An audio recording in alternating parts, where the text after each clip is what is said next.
Alors voici l'oracle de Claire. Donc c'est un jeu qui, je suppose, a été auto-édité puisqu'il n'y a absolument aucun code barre. Je l'ai trouvé en occasion sur un site et j'ai regardé sur internet et j'ai trouvé absolument aucune information. Donc je ne sais pas de quelle année il date, je ne sais pas du tout quand est-ce qu'il est sorti. Je ne sais pas si c'est un jeu français, belge, suisse ou canadien. Voilà. Je n'ai absolument aucune indication. D'ailleurs, si quelqu'un a des informations sur ce jeu, n'hésitez pas à commenter la vidéo, puisque ça m'intéresse. Donc en fait, on a un petit livret avec euh, les significations des cartes. Alors le livret est très mal fait. Déjà ici, on a la liste des cartes avec le nom de la carte. Et en face, on reprend en fait la signification des cartes avec voilà, protection de l'au-delà, protection de l'au-delà, la clé, la clé. Donc bon, je vois pas trop l'intérêt d'avoir fait une liste des cartes avec les titres des cartes, vu que de toute façon, on retrouve la liste avec les titres juste derrière. Euh,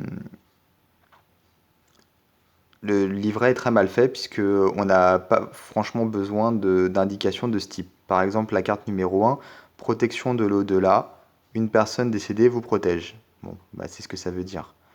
La clé, à la limite, voilà, il est marqué réussite assurée. La mort d'un proche ou la fin de quelque chose. Le travail, vous trouverez un emploi. En même temps, si jamais on a des problèmes dans son travail ou que ça n'a rien à voir avec ça, ça peut très bien être, on peut être envoyé aussi. Enfin, en gros, ça touche le domaine du travail, mais c'est pas forcément vous trouverez un emploi si on ne cherche pas un emploi, par exemple.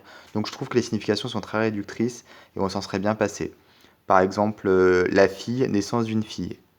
Donc c'est forcément une naissance. Non, je suis pas forcément d'accord par contre. Donc voilà, c'est vraiment bizarre. Le numéro 26, le cadeau, vous allez recevoir un cadeau. Bon, c'est pas très, ça laisse pas trop d'ouverture aux interprétations.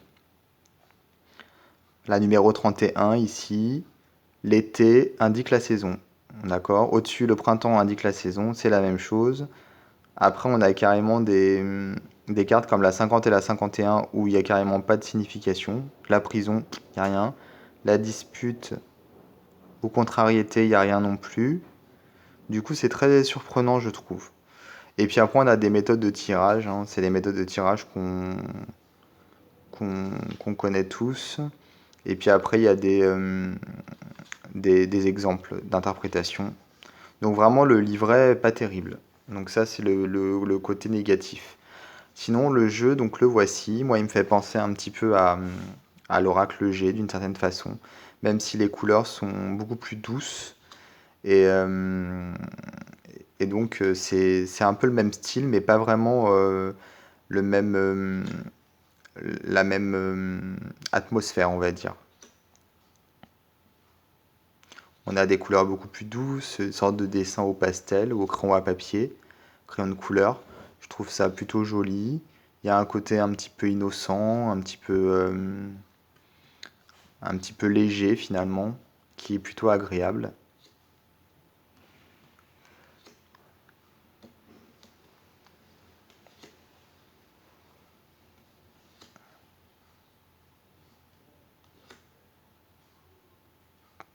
Un côté enfantin en fait.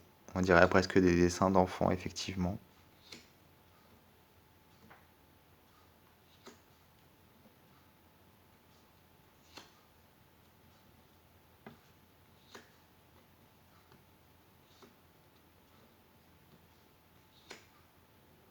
Le blond, le brun, c'est marrant.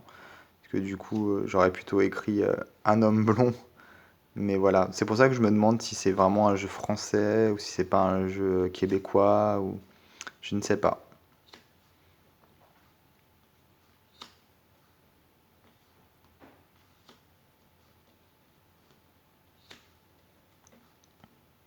Donc là, on a les saisons qui peuvent donner des indications de temps. On peut prendre effectivement les caractéristiques des saisons pour le tirage. Par exemple, pour l'hiver, on s'attend plutôt à quelque chose d'assez négatif ou froid ou voilà, une introspection quoi. Par contre, alors On peut aussi prendre les saisons pour tout simplement essayer de dater dans le temps. Donc là, je vois la carte verte. Qu'est-ce qu'ils disent pour ça? Je pense qu'ils doivent dire qu'il faut foncer. Neutralise les mauvaises cartes. Bon, j'aurais plutôt cru que la carte verte, c'est vous avez carte verte. Donc allez-y, foncez, n'hésitez pas.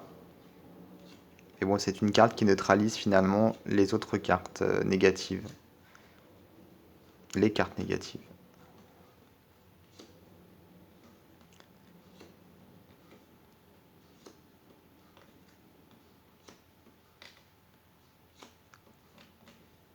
Les illustrations parlent d'elles-mêmes, hein, donc c'est pour ça que je me permets de critiquer vraiment le livret, parce que autant ne pas mettre de livret du tout, ou alors peut-être le faire autrement. Après, on a des problèmes aussi d'impression.